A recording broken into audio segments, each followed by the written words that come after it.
Patuloy po na nagpapatawa etong si Harry Roque. Yan po ang mga pahayag, yung mga ganitong klaseng salita, mga ganitong klaseng statement, yan po ay pahayag ng mga taong desperado. Nakikinikinita niyo ba yung itsura ni Harry Roque? Ano po? Diyos ko po, desperadong desperado talaga. Ano daw? Naku no ay magpa-file daw sila ng counter affidavits and counter charge naman dito kay Antonio or Senator Antonio Trillanes. Yan. Katulad ng madalas kong sabihin, nako, huwag niyo na pong ipangalandakan yan. Gawin niyo na lang. Tignan niyo naman si Trillanes. Ano ho? Sinurprise kayong lahat. Hindi niyo akalain. Akala siguro na itong mga ito ay sasantuhin sila ni Trillanes. Ayan ang nangyari. Nagulantang hanggang sa lumabas na nga po ang sabina na ang ibig sabihin ay may probable cause talaga etong kasong isinampa nga ni Trillanes. May patutunguhan.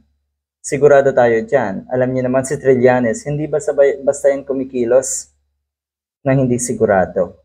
Okay. We will file daw counter affidavits and counter charges for being or for disloyalty to the Republic versus Trillanes in due course. Yan daw, kakasuhan daw si Trillanes ng disloyalty to the Republic. Malay ko kung ano yung disloyalty, basta alam natin na ang ikinaso kay Roque ni Trillanes at sa iba pa ay malinaw na paninirang puri. Malinaw na nasa batas. Cyber libel. Libel. Ayan kasi, mga taklesa kasi itong mga to, no? Kung ano-ano na lang ang iniimbento para siraan ang isang tao. Mantakin nyo ha, isang lawyer na sadlak sa ganitong klaseng trabaho na magpakalat ng fake news at manira, mang-name call ng ibang tao. How dare you? Galit no. Totoo naman eh. Totoo talaga. Nako, grabe. Ay, wag naman nating lahatin. Pero sana wala nang sumunod na lawyers dito sa isang ito. Sana po ay pangalagaan nyo yung profesyon nyo na sinira ng mga katulad ni Harry Roque. Patunayan nyo sa mga lawyers dyan. Meron tayong mga kilalang lawyers.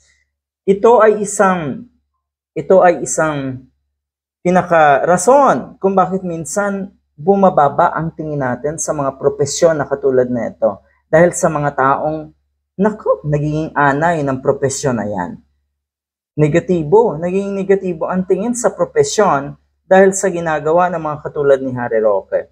Siyempre, hindi naman lahat, tayo rin po ay may mga kilalang lawyers, may mga kilalang attorneys tayo na talagang kagalang-galang, may prinsipyo, may paggalang sa ating republika, may paggalang sa ating kasarinlan, alam ang kanilang ginagawa.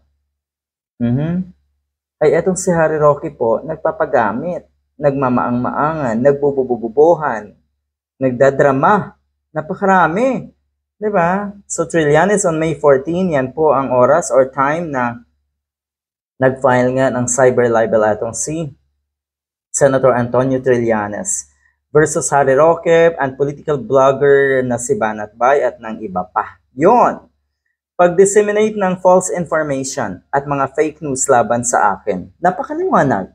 Lahat ng kababayan natin, kahit yung mga simpleng kababayan natin, ordinaryong kababayan natin, ay maiintindihan na may kaso sa ginawang ito netong si Harry Roque. Matindi rin pong mang-name call. Ito ang tawag kay Trillanes ay kung ano-ano. Kung tunay kang lalaki at nag-aral ka, may pinag-aralan ka, lumalaban ka sana ng malinis. Lumalaban ka sana sa mataas na level. Pero ang mga katulad ni Roque, binababa. Napakababa ng level ng kanilang usapan. Napakababa ng kanilang laban. Alam niyo yon? So no wonder. Tignan natin ang kahahantungan ng si Harry Roque. Wala na to eh. Finish na to sa tingin ko. Yung ambition niya, yung political ambition niya, tapos na rin. Good luck.